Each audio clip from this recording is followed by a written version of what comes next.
এ বিশাল ময়দান দুনিয়ার টাকাওয়ালারা যদি চাইতেন এমসি কলেজ মাঠে হাজার হাজার মানুষ জমা করবেন, দুনিয়ার টাকাওয়ালাদের জন্য প্রথম তার করতে হতো আসা যাওয়ার ফ্রি গাড়ি দেওয়া লাগতো। আপনাদের ফ্রি গাড়ি দিছে? বরং ফ্রি তো দিলই না, অনেকে টাকা খরচ করে ভাড়া দিয়ে আসছে, কেউ টাকা ছাড়া পায়ে হেঁটে আসছে, আবার অনেকে টাকা মাদ্রাসার জন্য রেখে দেওয়া হলো, অনেকে আবেগে মোহব্বতে ভাড়া টাকাটা পর্যন্ত দান করে দিল। আছে না নাই? নাম্বার 2, এত বিশাল আয়োজন কোটি যদি করতে চাইতেন আসার পরে বসার জন্য ভিআইপি ব্যবস্থা লাগতো। কেউ থার্ড ক্লাসের মানুষ পেছনে, ফার্স্ট ক্লাসের মানুষ সামনে। কিন্তু তাকায়া দেখেন এ বিশাল ময়দানে হাজারো লাখো মানুষের সমাগম, বসার জন্য বিছানাটা কোয়ালিটি পূর্ণ না, অনেকে জুতার উপরে বসেছে, কেউ জায়গা পায় না, দাঁড়ায় আছে, কোনো কোয়ালিটি নাই, নন ভিআইপি ভিআইপি নাই, সবাই একাকার হয়েছে। কে বড়, কে ছোট, কে ধনী, কে গরিব, কে শিক্ষিত, কে মূর্খ, কোনো ভেদাভেদ নাই, সবাই সুন্দরভাবে বসে আছে। এতগুলো মানুষ যদি এমসি কলেজ মাঠে দুনিয়ার টাকাওয়ালারা সমাগম করতে চাইতেন, কত পুলিশ লাগতো, কত র্যাব লাগতো, ভয়ে যদি হিমশিম খাইতেন তো কুত্তা আইনা হাজির করতো। কারণ মানুষের উপরে বিশ্বাস নাই, বেঈমানি করতে পারে, বডিগার্ড বডির উপরে গুলি মারতে পারে, কিন্তু আল্লাহর মাখলুক কুত্তা মানুষের সাথে বেঈমানি করে না। এরে নবীর উম্মত, যারা আসতে পারে না সওয়াব পেয়ে যাবে, কিন্তু যারা আসছে এদের মধ্যে কিছু আল্লাহর বান্দা বাড়ির থেকে বলে আসছেন এমসি কলেজ মাঠের ওয়াজে যাই, কিন্তু কপাল খারাপ, প্যান্ডেলে ঢুকতে পারেন নাই। এরা কোন? ওই দোকানপাটের আড্ডায় গুনাহের কাজে ব্যস্ত। কেউ বা আবার মহিলা প্যান্ডেল তাওয়াফ করতেছে, কারণ বছরের একবার সুবর্ণ সুযোগ, আর হেলায় হারায় আলাপ কি আছে না নেই? বছরে একটা দিন তারিখ দেওয়া আছে, অমুক দিন সাক্ষাৎ হবে, দেখা হবে, সেদিন এমসি কলেজ মানে সিভাগল্লি। আল্লাহ হেদায়েত দান করেন। আর একদল মানুষ প্যান্ডেলে ঢুকেছেন ঠিক, কিন্তু তারাও বরকত থেকে অনেকটা দূরে, মাঝখানে পর্দা ফেলছে গজবের মোবাইল। আপনি ঠিক বললেও ঠিক, না বললেও ঠিক। যারা মোবাইলটা হাতে নিয়ে বসে আছেন, আমাকে দেখাচ্ছেন আপনি একজন মোবাইলওয়ালা, না হয় জিনদেরকে দেখাইতেছেন যে মোনাজাতের ব্যাপারে নিলে তার কি ফায়দা হবে। জিনেরা দেখতেছে কোন মোবাইলটা নিলে তার উপকার হবে, মোনাজাতের পরে দেখবে মোবাইল নেই, পায়ের তলে ঘুরবে যে পড়ে গেল না, সে চলে গেছে, অদৃশ্য থেকে জিন এসে মোবাইল নিয়ে যায় মোনাজাতের পরে। আর কিছু ভদ্র মানুষ বলবে, হাফিজ ভাই বয়ানটা রেকর্ড করতেছি, রাগ করেন কেন? আমি বলবো, পৃথিবীতে এই মুহূর্তে যদি কোনো নিরর্থক একেবারে অযথা কাজ থাকে, এই মোবাইল হাতে নিয়ে বসে থাকে একটা অযথা কাজ। বলবেন আমি রেকর্ড করব না, আপনার রেকর্ডের প্রয়োজন নেই, আপনার রেকর্ডিংও ভালো হবে না, ছবিও ভালো আসবে না, বরং আপনার কাজটা নিখুঁত ভাবে মিডিয়াওয়ালারা করতেছে। আপনার প্রয়োজন হলে কালকে সকালে ডাউনলোড করে নিলেই হয়ে যাবে। শুধু শুধু এই অযথা কাজটা কেন করবেন? এতটুকু বুদ্ধি যার নাই, তার কচু গাছের সাথে মোলাকাত করা উচিত। আমাদের বরিশালের বাসা আছে, বুদ্ধি না থাক, বুদ্ধি থাকলে ঘর জামাই থাকতে হয় না। এতটুকু বুদ্ধিও যদি আপনার না থাকে, তার কি করা যায়? আল্লাহ পাক আমাদের সবাইকে মোবাইলের গুনাহের থেকে হেফাজত করেন। আর একদল মোবাইল নেই ঠিক, খুব আগ্রহ করে বয়ানে বসছেন, কিন্তু কপাল খারাপ, শয়তান তাদের উপরে গালেব হয়ে যায়। ঘন্টাকে ঘন্টা বসে বয়ান শুনে মোনাজাতের 5 মিনিট আগে উঠে দৌড়। কেন? বড় হুজুর শয়তান চায় সারা রাত বয়ান শুনো মোনাজাত দিবা, কারণ মোনাজাত দিলে শয়তানও জানে একজনের আমিন কবুল হবে তো সবার গুনাহ মাফ। শয়তান এই উপকার করতে দিতে চায় না। কথা বুঝাইতে পারছি? এক বেচারা ঘর থেকে বের হইছে, রাতের বেলা এশার নামাজ পড়তে যাবে মসজিদে, রাস্তার মাঝে বৃষ্টি, হঠাৎ পিছলে খেয়ে পড়ে গিয়া জামা কাপড়ে ময়লা লেগেছে, কাদা লেগেছে। উল্টো ঘরে গিয়া জামা কাপড় পাল্টায় নতুন জামা পরে আবার রওনা।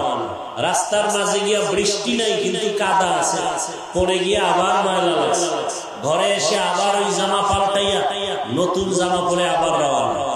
এবার তাকায়া দেখে ঘরের দরজার বাইরে একজনে বাতি নিয়ে দাঁড়ানো। সে আলোতে আলোতে হেঁটে হেঁটে মসজিদে গেল, ভেতরে ঢুকে নামাজ পড়ে ঘরে আসলো। বাতিওয়ালা ঘর পর্যন্ত পৌঁছায় দিল। নামাজি ব্যক্তি কয় এত উপকারটা কে করলো, একটু পরিচয়টা নেই। জিজ্ঞাসা করা, এই বাতিওয়ালা তুমি এমন সুন্দর উপকার করলা, কে তুমি? আমি হলাম ইবলিস। ইবলিস? ইবলিস তো এত উপকার করে না। কয় না, আমি জীবনে কারো উপকার করি। তো বাতি নিয়ে আগায় দিলে মসজিদ পর্যন্ত, আবার ঘরে বলে আমার আসল ঠিক রাখতে আসি, আমার উপকার করতে আসি না। বলে তেমন কেমন? তুমি যখন প্রথমবার পড়ে গিয়েছো, এই পরনে যে তোমার দিলের মধ্যে আরো তামান্না বেড়েছে, তোমার রব খুশি হইয়া তোমার জিন্দেগির সব গুনাহ মাফ করে দিয়েছে। দ্বিতীয়বার হইয়া যখন গেছো, আবার রাগ উঠছে, যাবাই তামান্না আরো বেড়েছে, তখন তোমার বংশের সবার গুনাহ মাফ হয়ে গেছে। চিন্তা করলাম আর একবার যদি বড় তো পুরা গ্রাম শুদ্ধ মাফ, এত উপকার করতে দেওয়া যায়। এজন্য বাতি নিয়ে দাঁড়ায় গেছে। তো ইবলিস ওয়াজে আসতে দিছে, এটা উপকার। মোনাজাত দিতে দিবেন। এজন্য দেখবেন মোনাজাতের আগে অনেকে চলে যায়। আমাকে বলুন তো, এতগুলো মানুষ আপনারা কেউ এক জায়গায় জমা করে মা বাবার জন্য দোয়ার আয়োজন করতে পেরেছেন? পারবেন? বলেন, সবাই বলেন। হ্যাঁ, টাকাওয়ালারা পারবে। কাউন্সিলর সাহেব, কোটিপতি, লন্ডনী কেউ চাইলে পারবেন, কিন্তু কি পারবেন? এই জান্নাতি মানুষ একজনও আসবেন না। যদি বলে ৫,০০০ করে টাকা দিব আর বাবার জন্য দোয়া করাবো, উট মহিষ গরু দুম্বা জবাই করেছি, আসো, সব গাঁজা করে লাইন দিয়ে আসবে। ৫,০০০ টাকায় ৫ দিনের গাঁজা হবে। ঠিক নেই? এই জান্নাতি মানুষ একজনও যাবে ৫,০০০ টাকার লোভে? আর মাঝখানে ভিআইপি চেয়ারে বসবে সব ভিআইপি সুদখোরেরা, যাদের মোনাজাত কবুল হবে না। কিন্তু এখানে যারা বসে আছেন সব জান্নাতি মানুষ। এই প্যান্ডেলের দাম কত? বসার সাথে সাথে সবার গুনাহ মাফ। জিন্দেগি মে বন্দগি তু কর নাহি, जिंदगी में बंदगी तू कर नहीं, जिंदगी में बंदगी शर्मिंदा है, जिंदगी में बंदगी शर्मिंदा है। दुनिया में हो दुनिया का ताल्लुक़ ना हो, बाजार से गुजर हो खरीदार ना हो। दुनिया में हो दुनिया का ताल्लुक़ ना हो, बाजार से गुजर हो खरीदार ना हो। ये दुनिया एक मिसल कागज फूल है, ये दुनिया एक मिसल कागज फूल है। जिंदगी में बंदगी तू कर नहीं, जिंदगी में बंदगी तू कर नहीं, जिंदगी में शर्मिंदा है जिंदगी बे बंदगी शर्मिंदा है जिंदगी में बंदगी कुन बंदगी बंदगी बे जिंदगी शर्मिंदगी। ए विशाल मैदान दुनियार টাকাওয়ালারা যদি চাইতেন এমসি কলেজ মাঠে হাজার হাজার মানুষ জমা করবেন, দুনিয়ার টাকাওয়ালাদের জন্য প্রথম তার করতে হতো আসা যাওয়ার ফ্রি গাড়ি দেওয়া লাগতো। আপনাদের ফ্রি গাড়ি দিছেন?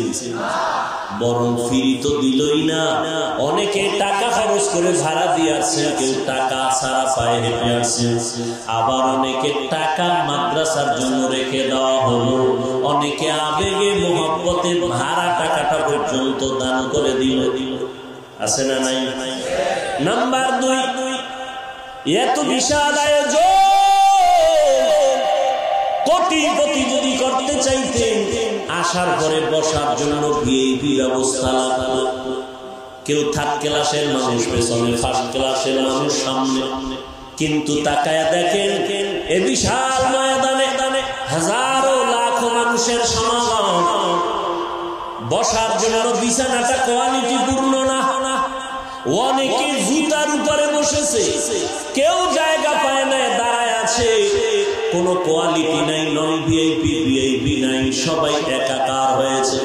কে বড় কে ছোট, কে ধনী কে গরিব, কে শিক্ষিত কে মূর্খ, কোনো ভেদাভেদ নাই, সবাই সুন্দরভাবে বসে আছে। এতগুলো মানুষ যদি এমসি কলেজ মাঠে দুনিয়ার টাকাওয়ালারা সমাগম করতে চাইতেন, কত পুলিশ লাগতো, কত র্যাব লাগতো, ভয়ে যদি হিমশিম খাইতেন তো কুত্তা আইনা হাজির করতো। কারণ মানুষের উপরে বিশ্বাস নাই, বেঈমানি করতে পারে, বডিগার্ড বডির উপরে গুলি মারতে পারে, কিন্তু আল্লাহর মাখলুক কুত্তা মানুষের সাথে বেঈমানি করে না, কুকুর মানুষের সাথে বেঈমানি করে না। এজন্য নিরাপত্তার স্বার্থে কুকুর কিনে হাজির।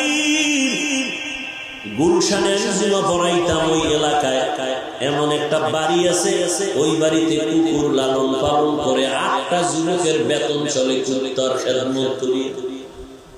8টা যুবক ওই কুকুরের খেদমত করে, 12 মাস বেতন নাই, কুকুরের খেদমত করে, কুকুরের খাদেম। জমিনের মধ্যে কোনদিন শুনছেন কুত্তা মালিকের সাথে বেয়াদবি করেছে? বরং বহু আগে আমি পত্রিকায় দেখেছি একটা কুকুর মালিকের জীবনটাকে বাঁচাইতে গিয়ে নিজের জীবনটাকে বিলীন করে দিয়েছে। কুকুর ঘরের দরজায় বসা, হঠাৎ করে দেখে বৃষ্টি পড়তেছে, ঘরের মহিলা দৌড়ায় গেছে কাপড় নিয়ে আসবে, বিদ্যুতের তারের উপরে কাপড় টান দিছে, তার ছিঁড়ে গেছে, মহিলাকে স্পর্শ করলো, ধরে ফেললো। স্বামী গিয়া মহিলাকে স্ত্রীকে ছাড়াইতে গেল বাঁচানোর জন্য, তিনিও আটকায় গেল। কুকুর একটা দৌড় দিয়া বিদ্যুতের তারটাকে দাঁত দিয়া কামড় দিয়া সরাইয়া দিল, বিদ্যুৎ জায়গায় বিদ্যুতের তার স্পট লেগে কুকুর মরে গেল। স্বামী আর স্ত্রী দুজন বেঁচে গেল। কুকুর মালিকের গোলামির জন্য সর্বোৎকৃষ্ট। এই জন্য আল্লাহ কোরআন শরীফের মধ্যে একটা কুকুরের প্রশংসা করে বলেছেন। সমস্ত মুফাসসিরিনে কেরাম বলেন একটা কুত্তা এমন আছে যে কিয়ামতের দিন জান্নাতে চলে যাবে। একটা কুকুর আসহাবে কাহফের সাথে যে তিতমির নামের কুকুর, কিয়ামতের দিন আল্লাহ জান্নাত দিবেন। সুলাইমান নবীর সাথে যে পিপলিকার কথোপকথন হয়েছিল, ওই কোরআন শরীফের মধ্যে সূরা নমলের ভেতরে ঘটনা আছে। ওই পিপলিকাটাও আল্লাহ জান্নাত দিয়ে দিবেন। সালেহ আলাইহিস সালামের সাথে যেই বংশের কওমের লোকেরা উটনি চেয়েছিল, বাচ্চাওয়ালা উটনি, এরা নবী মানবে কিন্তু গাদ্দারি করেছে, ওই উটনিটাও আল্লাহর জান্নাতে চলে যাবে। সব উটনি তো আল্লাহ, তবে সালেহ আলাইহিস সালামের উটনিটাকে আল্লাহ নিজেই বলেছেন নাকাতুল্লাহ, আল্লাহর উটনি, এজন্য জান্নাত পেয়ে যাবে। ভাইরা আমার, কিন্তু নজর করে দেখেন এমসি কলেজ মাঠে এই না ইকো বন্ধ করতে বলছি না, ইকো না দিয়া রিভার্ব বাড়াও, আগে যেরকম ছিল সেরকম দাও, ভলিউম বাড়াও, মনিটরের সাউন্ড বাড়াও। এতগুলো মানুষ কন্ট্রোল করার জন্য একজন পুলিশও আছে না? কথা বলেন না কেন? আছে নাই? র‍্যাব এখন একটু চিন্তা করেন, ওয়াজ সারা জীবন শুনলে কি লাভ হবে? চিন্তা করবেন, ফলাফল বের করবেন, এটা হলো আসল। আল্লাহ চিন্তা করার মতো মেধা মানুষ ছাড়া আর কোনো প্রাণীকে দেন। একটু চিন্তা করেন তো, এত বিশাল মানুষ, 10 কোয়ালিটির 1000 কোয়ালিটির তাবলীগওয়ালারা যদি বলে আসেন আমরা এখন তালিম করব, ওই লাইনের মানুষ ছাড়া কেউ বসে না। কথা ঠিক? চরমনেওয়ালারা ডাকবে, ওই লাইনের মানুষ ছাড়া যাবে না। আওয়ামী লীগওয়ালারা ডাকলে বিএনপি যাবে, বিএনপি ওয়ালারা ডাকলে আওয়ামী লীগ যাবে। এটা কেমন ফ্যান্ডেল? সব দলের লোক আসছে। যারা আমার পাঁচকুলি দেখলে কাফের কয়, এরাও হাজির হয়েছে। কথা বলেন না কেন? যারা আমার নাম শুনলে মাথা গরম হয়ে যায়, এরাও সিবাসুলিতে দাঁড়ায় বয়ান শুনতেছে। এদের মোবাইলের ভিতরেও বহু বয়ান আছে। চিন্তা করা দরকার, এটা কেমন প্যান্ডেল যে সব দলের লোক আসছে, সব লাইনের লোক। বাংলাদেশে যত ভণ্ড ভিড় আছে সব লাইনের মুরিদরা এখানে আছে। কেউ আসছে তামাশা দেখতে, কি হয় দেখবে। দেখতে দেখতে দেখতে দেখতে দেখবে যে মোনাজাত হয়ে গেছে, আসলো খালি, যাবে খালি, কপাল ঘুরে কিছুই পাবে। আল্লাহ সব ভাইকে হেদায়েত দান করুন। তো চিন্তা করেন, এতগুলো মানুষ চুপচাপ বসে আছে, একটা আওয়াজ নাই। এই মুহূর্তে কেউ যদি টেলিফোন করে মাথা গরম হয়ে যাবে। কি একজনে টেলিফোন করেই ফেলছে, কেটে দিছে, আবার টেলিফোন আবার কেটে দিল, আবার কল দিল আবার কেটে দিল, চতুর্থবার ধইরা মাথাটা নত করে বলে 3বার কেটে দিলাম, আবার কল দিলে কেন? এত বড় দুঃসাহস! আর যদি কলটা ম্যাডাম দেয়, তো আজ রাত্রে খবর আছে, জানোস না 2-3বার কেটে দিছি, আবার ফোন দিলি কেন? ম্যাডাম বলেন আমি তো ভাবছি আবার কোন সিনেমা হলে বসে।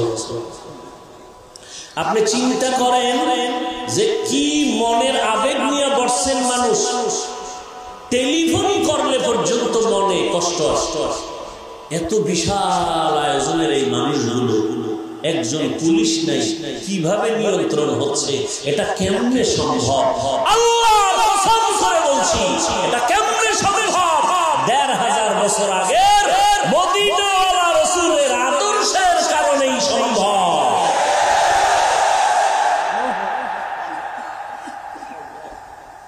এজন্য রাসূল চ্যালেঞ্জ দিয়ে গেছেন 1500 বছর আগে।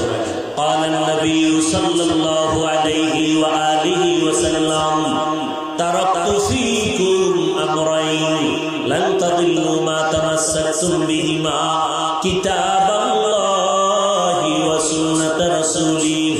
এর দুনিয়ার উম্মতের দল, আমি বিদায় বেলা 2টা জিনিস তোমাদের মাঝে রেখে গেলাম। 1 নম্বরে কোরআন, 2 নম্বরে আমি মুহাম্মদের আদর্শের সুন্নাত।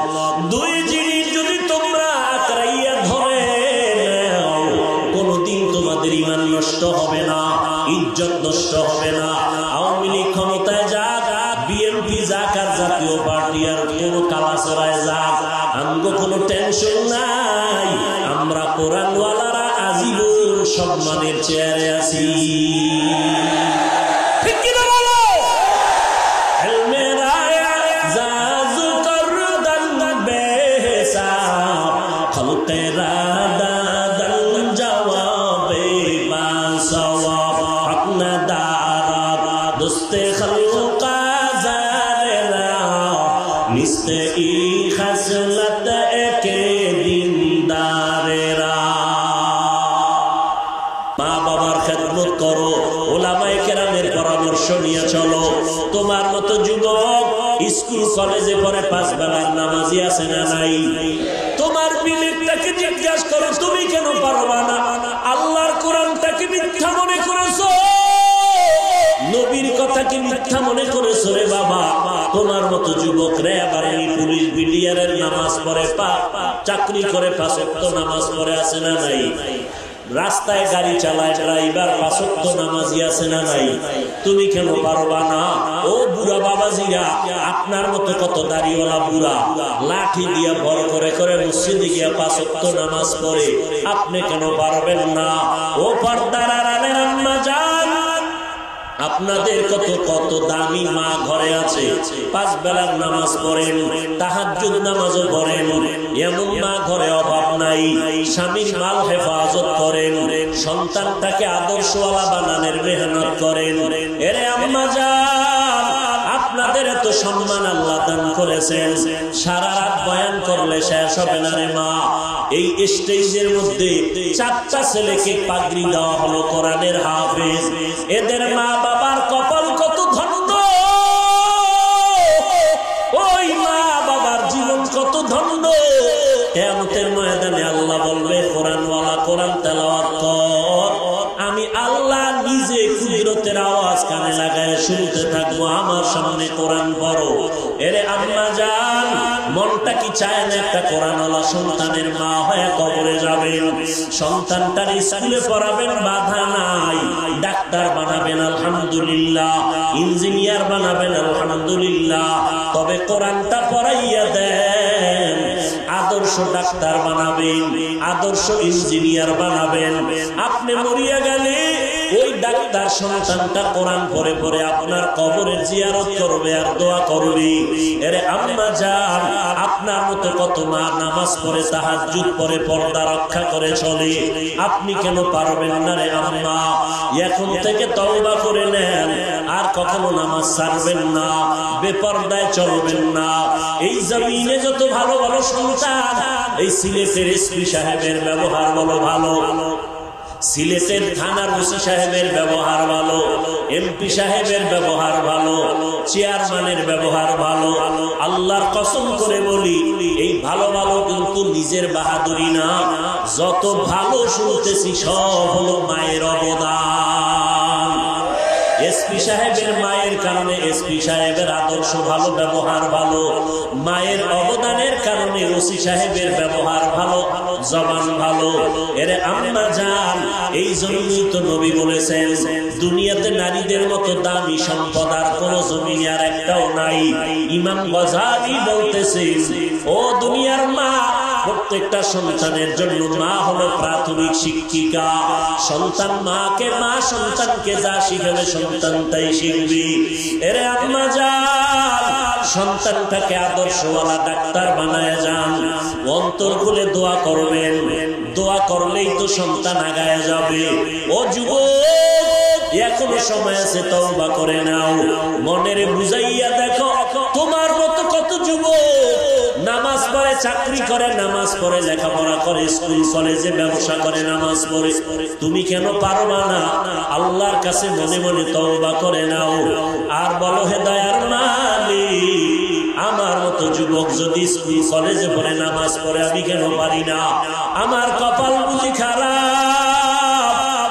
এই ময়দানে কত যুবক মোনাজাত দিয়া চোখের পানি ছেড়ে তওবা করে, আমার চোখে কেন পানি নাই? গুনার কারণে আল্লাহ বেজার, আমার মা বাবা বেজার হয়ে গেল। ও যুবক, তাড়াতাড়ি রেডি হয়ে যাও, কোন দিন মরণ হবে জানা নাই, তওবা করে নাও, মা বাবার থেকে দোয়া নিয়ে সামনে আগাও, উলামায়ে কেরামের দোয়া নিয়ে পরামর্শ নিয়ে চলো, মনের বুঝাইয়া তৈরি হও। মরিয়া গেলে যাব, হায়াতের মালিক আল্লাহ, রিজিকের মালিক আল্লাহ, ইজ্জতের মালিক আল্লাহ। মরিয়া গেল নামাজ ছাড়বা না, দাড়ি কাটবা না, বেপরদায় চলবা না, মা বাবারে কষ্ট দিবা না, কারণ মা বাবার চোখের পানি আর দোয়ার কারণে তুমি পরীক্ষায় ভালো নাম্বার পেয়েছো। মা বাবার চোখের পানি আর দোয়ার কারণে তুমি আজ সম্মানের চেয়ারে বসছো। ওই মা বাবার কত চোখের পানি আর দোয়ার কারণে আজ আমি চেয়ারে বসলাম। ওই মা বাবার দোয়া ছাড়া আগানো যাবে না। অতএব মা বাবার দোয়া নাও, উলামায়ে কেরামের পরামর্শ নিয়ে নবীর সুন্নাত অনুযায়ী চলো, আর আল্লাহর কাছে ওয়াদা করো, ও দয়ার মালিক, আজ আজকে থেকে তওবা করলাম, এই জীবনে যৌবনের তাড়নায় কত গুনাহ করলাম, মনে চাইছে পার্কে যাবা, দৌড়ায় গেছে, কেউ বাধা দিছে, মানো নাই, এখন থেকে তওবা করে নাও। তবে সবার কপালে তওবা নসিব হবে না, সবাই আল্লাহর কাছে তওবা করতে পারবে না। আবু জাহালের মতো কিছু মানুষ শক্ত অন্তরের নিয়ে বয়ানে আসছে, হাজারো বয়ানে দিনটা নরম হবে না, বয়ানের পরে বাজে কথা বলে বলে নিজের গুনার পাল্লা ভারী করবে। আর একদল ওমরের মতো মেজাজওয়ালা গুনাহ নিয়ে ময়দানে ঢুকার পর কবরের কথা যখন স্মরণ হবে, মরণের কথা স্মরণ হবে, হঠাৎ করে মাথাটা নত করে কান্না শুরু করবে, আল্লাহকে বলবে, আল্লাহ আমার গুনার কারণে বুঝি তুমি বেজার, আমার গুনার খবর আমার মা বাবায় জানে না, যদি জানতো আমাকে আপন মনে করে সামনে নিত না, কাছে নিত না, ধিক্কার জানাইতো।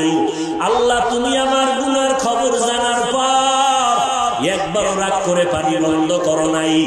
আজকে আমি তোমার কাছে কৃতজ্ঞতা প্রকাশ করে তওবা করি, মরিয়া গেল আর দাড়ি কাটবো না, নামাজ ছাড়বো না, বেপরদায় চলবো না, মিথ্যা বলবো না, গীবত শিকায়াত করবো না। তওবা করার মতো যদি কারো নিয়ত হয়, অন্তরে মুনাফিকি যদি না থাকে, খাঁটি তওবার নিয়ত যাদের আছে, দুটো হাত আমার আল্লাহকে দেখাইয়া দাও। আয় আল্লাহ, হাতগুলো কবুল করে নেন, তওবা কবুল করে নেন।